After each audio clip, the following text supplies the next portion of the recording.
Hello and welcome to this tarot video for the week of the 25th through the 31st of December 2022. So this is the last week of the year. If you celebrated winter solstice or Yule this week, I hope you enjoyed it.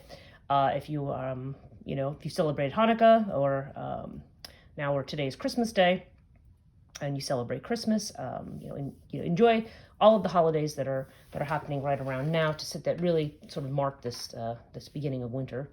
Found myself thinking of Saturnalia this morning, but it's so we've got this last week of the year, and our reading is quite interesting for the week because the reading is actually focused a lot on this kind of idea of wrapping things up, realigning and regaining our balance, and also moving forward. So if we start with our tarot deck is the Mermaid Tarot by Dame Darcy that I had picked up in, I'd been in London the last time that I had found this deck at the Magical Women Conference.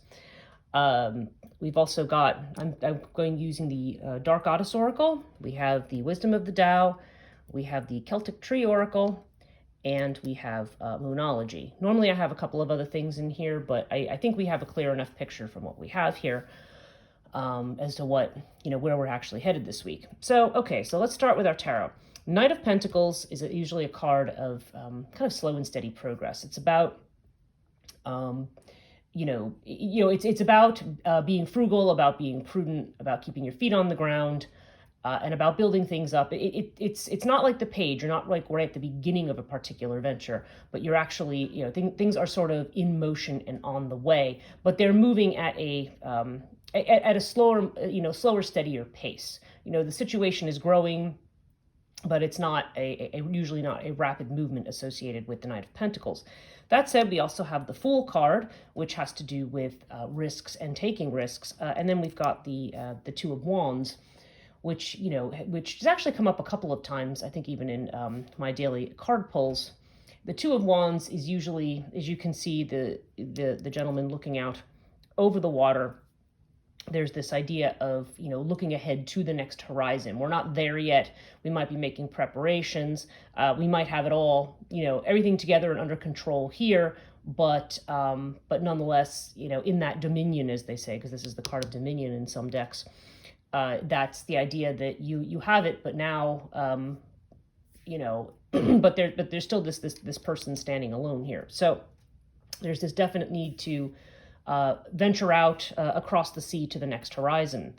So this is about, again, there's this idea of balancing, something that's going to move along slowly and steadily, but which may require some risks, may require taking, a leap of some kind. Might say a leap of faith.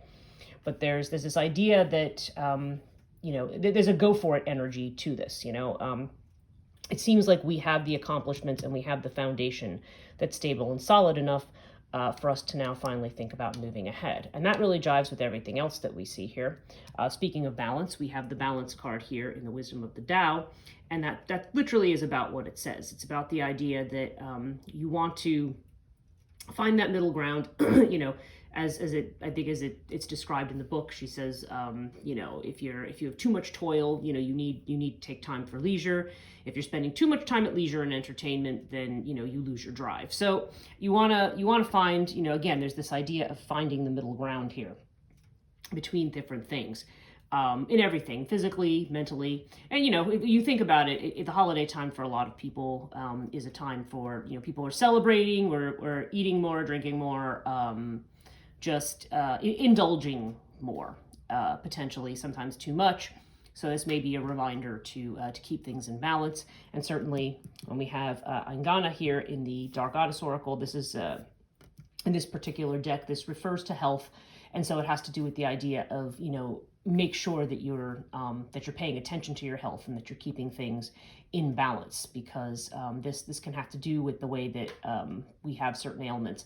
This card also sometimes indicates that if you have an ailment, that it's good to speak about it, because you might get a solution to that ailment from an unexpected source. So so you've got this idea. We have this idea of health and balance, and moving ahead, but moving ahead in a prudent kind of a way, thinking about it. Now up here, it's interesting because we have a card of endings and of new beginnings. So the Moonology card here is conclusions are within reach. And that to me says, and that's literally what it means, like a door is closing on something. And, and the thing is, if the door is closing, then it's something that is finished. It's something you might say is meant to be done. We're not moving ahead with this.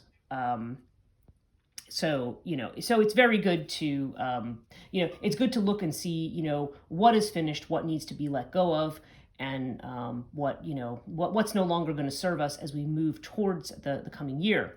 At the same time, we have the Birch card, and the Birch card from the Celtic Tree Oracle has to do with new beginnings. This is literally a new start. And again, very interesting that these cards are showing up right in the last week of 2022. Where we're not only having a shift, in terms of the way that we measure time between the old year and the new year, but we're also having a lot of astrological shifts as well. 2023 is going to see Pluto move into Aquarius. It's going to see Saturn move into Aquarius. There's a lot of this kind of old traditional energy that we've been floating around is going to start moving in a different direction, in one that potentially is more open and more innovative, depending on how that energy is used. And of course, similarly with our Norse rune, we have Ewaz, which has to do with movement, progress, or a horse. It's the rune of the horse, and it's this idea of you are going, things are in motion, and you need to be reassured that in spite of how things might appear right now, things are actually happening.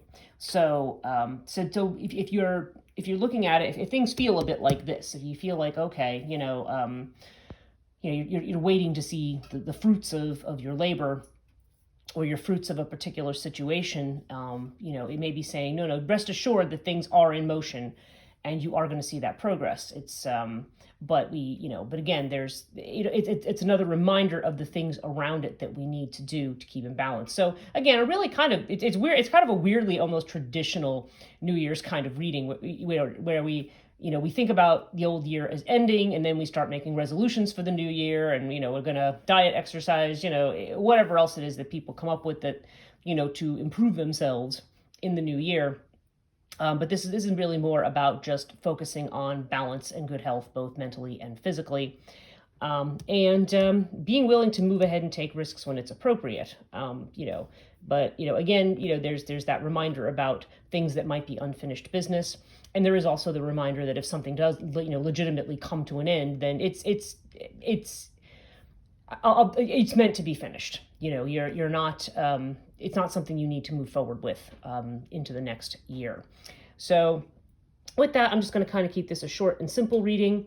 I hope all of you have a very happy new year. I will have another reading posted for the 1st of January, 2023. So enjoy the rest of 22. Merry Christmas if you celebrate, and we'll see you soon.